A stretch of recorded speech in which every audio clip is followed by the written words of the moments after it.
ቻናሉን ሰብስክራይብ፣ ላይክ፣ ሼር ያደረጋችሁ እስከ መረጃዎቻችን ፍጻሜ አብራችሁን ቆዩ። ጀነራል ታደሰ ወረደ በደብረጽዮን ሊተኩ ነው። ህወሓት ያለ ጠቅላይ ሚኒስትሩ እውቅና የጊዜው አስተዳደሩን ለመቀየር ወስኗል። በትግራይ ፍርሃት ነግሷል። ጀነራል ታደሰ ወረደ ከተደበቁበት ወጡ። በሰራዊት ከበባ ተደናግጠው ተደብቀው የነበሩት አስተዳደሩ ወደ ስራቸው ተመለሱ። ግብጽ አመነች። ኢትዮጵያን መተካት ከባድ ነው አለች። ወደ ሶማሊያ ለመግባት የተዘጋጀ የግብጽ ጦር እክል ገጠመው። በትግራይ ክልል መዲና ከሰሞኑ መፈንቅለ መንግስት ለመፈጸም ወደ ከተማው ገብቷል የተባለውና እሱ ግን የጥቅማ ጥቅም ጥያቄ ያለኝ ያለው ጦር ከተማውን ለቆ ለመውጣት መወሰኑ በተነገረ በቀናት ልዩነት ዓላማው መፈንቅለ መንግስት እንደነበረ ያሳበቀ እርምጃ ጀነራል ታደሰ ወረደ ላይ ሊወሰድ ነው። ህወሓት ማስፈራሪያና ዛቻ እየደረሰኝ ስለሆነ ስራዬን በአግባቡ እየሰራው አይደለም ብለዋል የተባሉትን የጊዜው አስተዳደር ፕሬዝዳንት በደብረጽዮን ለመተካት እንቅስቃሴ ጀምሯል። እንቅስቃሴውም ከፌዴራል መንግስት ጋር የሚያጋጭ መሆኑ በትግራይ ሌላ ፍርሃት እንዲነግስ አድርጓል። በዝርዝር የምንነግራችሁ ይሆናል። በሌላኛው መረጃችን ደግሞ ወንበራቸውን ለማሳጣት እየተሰረባቸው ያለው ጀነራል ታደሰ ወረደ ከተደበቁበት ወጥተው ወደ ሚዲያ ቀርበዋል። ትልቅ ስብሰባም አካሂደዋል። የዚህንና ግብጽ በኢትዮጵያ የተቻለ በኔም ይቻላል ስትል ወደ ሶማሊያ ሰላም እንዲያስከብር ልትልከው የነበረው ጦሯ እክል እንደገጠመውና እክሉም ከአቅሟ በላይ ስለሆነ የድጋፍ ጥሪ ስለማድረጉ የተመለከተውን አክለን ልናስደምጣችሁ አሰናድተናል።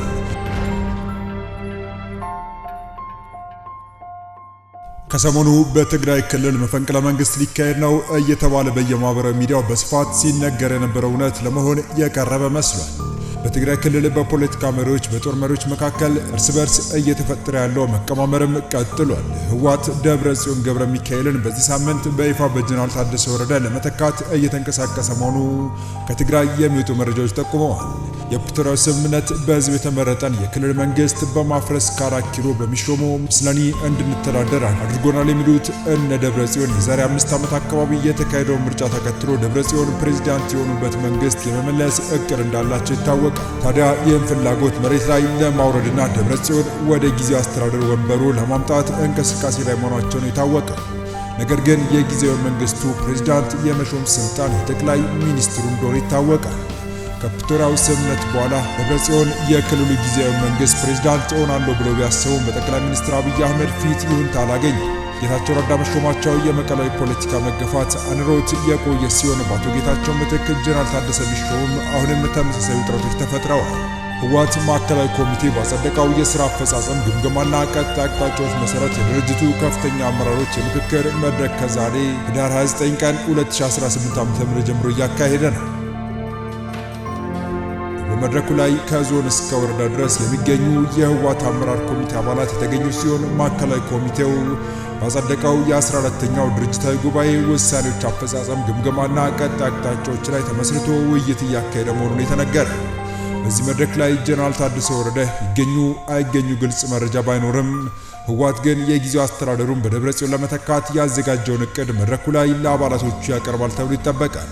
ህወሓት በታሪክ በትግራይ ውስጥ የበላይ የፖለቲካ ኃይል ሲሆን እንደ ደብረጽዮን ገብረ ሚካኤል ያለ ታዋቂ መሪ በመሾም ህወሓት በክልሉ ላይ ያለውን ቁጥጥር ለማጠናከርና ፖሊሲዎቹና ዓላማዎቹ በብቃት እንዲተገበሩ ለማድረግ እንደሚፈልግ በስፋት ሲነገር የቆየ ጉዳይ ነው።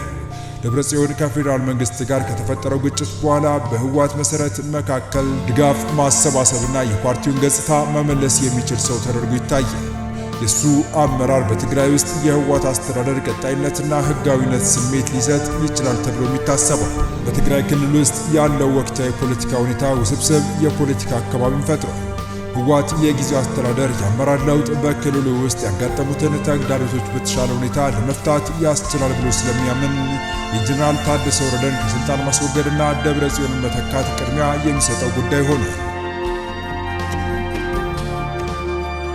ይህም የሰብአዊ ጉዳዮችንና ከጦርነቱ በኋላ የመልሶ ግንባታ ጥረቶችን ያካትታል ብሎ እንደሚያምን ህወሓት በተደጋጋሚ ሲገልጽ ይደመጣል። የፖለቲካ ፓርቲዎች ብዙውን ጊዜ በውስጣዊ ተለዋዋጭነት፣ በቡድናዊነት ወይም በስትራቴጂካዊ ጉዳዮች ላይ ተመስርተው በአመራር ላይ ለውጦች ያጋጥሟቸዋል። ህወሓት የራሱን ውስጣዊ ፖለቲካ እየመራና ለአንድነትና ለውጤታማነት ለውጥ አስፈላጊ በመሆኑ በስልጣን ሽግሽግ ውስጥ የፌዴራል መንግስቱ አይመለከተውም የሚል እምነት እንዳለውም ከመቀለ እየወጡ ያሉ መረጃዎች እየጠቆሙ ይገኛሉ።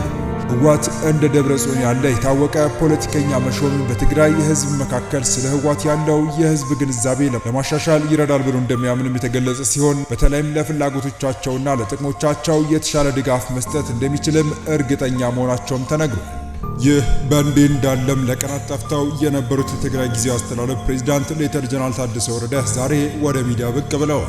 የቀድሞ የትግራይ ጊዜያዊ አስተዳደር ፕሬዝዳንት አቶ ጌታቸው ረዳንና ጓዶቻቸውን ከጊዜያዊ አስተዳደሩ አመራርነት ለማስወገድ ከህወሓት ሰዎች ጋርና ከትግራይ ታጣቂ ወታደራዊ አመራሮች ጋር በጋራ እየሰሩ ነበር በሚል በአቶ ጌታቸው ረዳና እንደዚሁም በጀነራል ጻድቃን ገብረትንሳኤ ጭምር ወቀሳ ይደርስባቸው የነበረው ሌተር ጀነራል ታደሰ ወረደ እሳቸውም ተመሳሳይ ዕጣ የደረሰባቸው መሆኑ ታውቋል። ጽሕፈት ቤታቸው ሳይቀር በታጣቂዎች እንዲያዝ የተደረገው ሌተር ጀነራል ታደሰ ወረደ ይህንኑ ክስተት በተመለከተም አንዳንዶች እንደ መፈንቅለ መንግስት ቢቆጥሩትም እስካሁን ባለው ሁኔታ ግን እሳቸው ድምጻቸውን ያሰሙበት ሁኔታ ለመኖሩና ከሚዲያ መጥፋታቸው በርካቶችን አስገርሞ ነበር። አንዳንድ ክስተት ሲኖር ብቅ ብለው ማብራሪያ የሚሰጡት ጀነራል ታደሰ በዚህ ወሳኝ ክስተት ውስጥ እንዴት ዝም አሉ የሚለው ጉዳይ እያነጋገረ ነበር። ታዲያ አሁን ከዓለም ምግብ ፕሮግራም ተወካይ ጋር በኢትዮጵያ በመቀለ ተገናኝተው ተወያይተዋል። በኢትዮጵያ የዓለም የምግብ ፕሮግራም ተወካይ ዝላታን ሚሊሲች ትግራይን በማገገሚያ ላይ ትኩረት አድርገው እየሰሩ መሆናቸውን ተናግረዋል። በዓለም የምግብ ፕሮግራም የሚከናወኑ ተግባራትን ለማየት ወደ ትግራይ በመምጣታቸው ደስተኛ መሆናቸውንም ገልጸው በትግራይ መልሶ ማቋቋም ላይ ማተኮራቸውን እንደሚቀጥሉም ተናግረዋል። ከትግራይ ማህበራዊ ደህንነት ጋር በመተባበር የሚከናወኑ ስራዎች የኑሮ ሁኔታን ለማሻሻልና የመቋቋም አቅምን ለመጨመር ወሳኝ መሆናቸውንም አክለዋል። መረጃዎች እንደሚያሳዩት የትግራይ ክልል ጊዜያዊ አስተዳደር ጀነራል ታደሰ ወረደና የህወሓት አመራሮች ግጭት ውስጥ የገቡት የኤርትራ መንግስት ያዋጣናል ያሉና ትዕዛዝንም ከአስመራ የሚቀበሉ ወታደራዊ አመራሮችና የህወሓት ሰዎች ጀነራል ታደሰን በለዘብተኝነት የሚከሱ በመሆኑ ነው።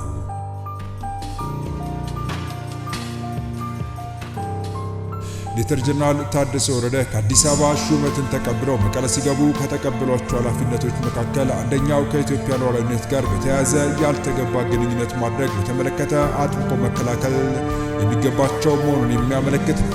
በአንድ መልኩ የፕሪቶሪያው ስምምነት በተሟላ መልኩ ይከበር፣ በሌላ አቅጣጫ ደግሞ የፕሪቶሪያው ስምምነት በህዝብ የተመረጠን የክልል መንግስት በማፍረስ ከ4 ኪሎ በሚሾም ምስለኔ አስተዳደር አድርጎናል የሚሉት እነ ደብረጽዮን የዛሬ 5 ዓመት አካባቢ የተካሄደውን ምርጫ ተከትሎ ደብረጽዮን ፕሬዝዳንት የሆኑበት መንግስት የመመለስ እቅድ ያላቸው መሆኑን የሚነገር። ይህ ከሆነ የፕሪቶሪያው ስምምነት ሙሉ በሙሉ የሚፈርስ ይሆናል። የፕሪቶሪያው ስምምነት የቀደመው ከፌዴራል መንግስት እውቅና ውጪ የተካሄደው የወቅቱ የትግራይ ክልል ምርጫ ውድቅ መሆኑንና ትግራይም እስከ ቀጣዩ ምርጫ ድረስ ከሁሉም የተውጣጡ አካላት በሚቋቋም ጊዜያዊ አስተዳደር የምትመራ መሆኑን ነው። በዚህ ሂደት ውስጥ ደብረጽዮን የክልሉ ጊዜያዊ መንግስት ፕሬዝዳንት ሆናለሁ ብለው ቢያስቡም በጠቅላይ ሚኒስትር አብይ አህመድ ፊት ይሁንታ አላገኙም። ጌታቸው ረዳ መሾማቸው የመቀለውን ፖለቲካ አንሮት የቆየ ሲሆን በአቶ ጌታቸው ምትክ ጀነራል ታደሰ ቢሾምም አሁንም ተመሳሳይ ውጥረቶች እንደቀጠሉ ይገኛሉ።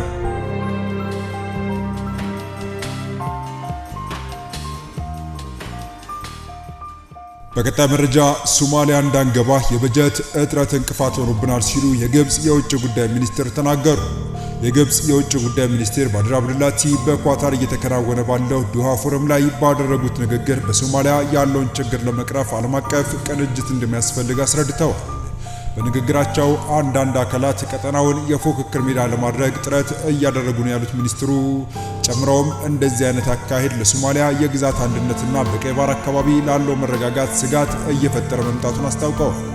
ሶማሊያ ለግብጽ ለአረብና ለአፍሪካ ብሔራዊ አንድነት ቁልፍ ናት በማለት የገለጹት ሚኒስትሩ አገራቸው በሶማሊያ ላይ ያላት ፖሊሲ የግዛት አንድነቷን የሚያረጋግጥ እንደሆነና ማንኛውንም አይነት ይህንን የሚጻረር የተናጠል እርምጃ የማይቀበል መሆኑን አስታውቀዋል። አገራቸው የሶማሊያ መንግስት አቅም ለመገንባት የሚያስችሉ የተለያዩ ድጋፎችን ስትሰጥ መቆይቷና በዚህም እንደምትቀጥልበት አስረድተዋል። ባድር አብዱላቲ ሲቀጥሉም ለሶማሊያ መረጋጋት ወሳኝ የሆነውን የአፍሪካ ህብረት ሰላም አስከባሪ ኃይል ኤሶም ያለንን ድጋፍ እንገልጻለን፣ በድጋፋችንም እንቀጥላለን ብለዋል። በሰላም አስከባሪ ኃይል ውስጥ ግብጽ ወታደሮቿን ለመጀመሪያ ጊዜ በሶማሊያ ለማሰማራት ፈቃደኝነቷን ማሳየቷን ያስታወቁት ሚኒስትሩ ይሁንና የበጀት እጥረት እንቅፋት እንደፈጠረባቸው ገልጸዋል።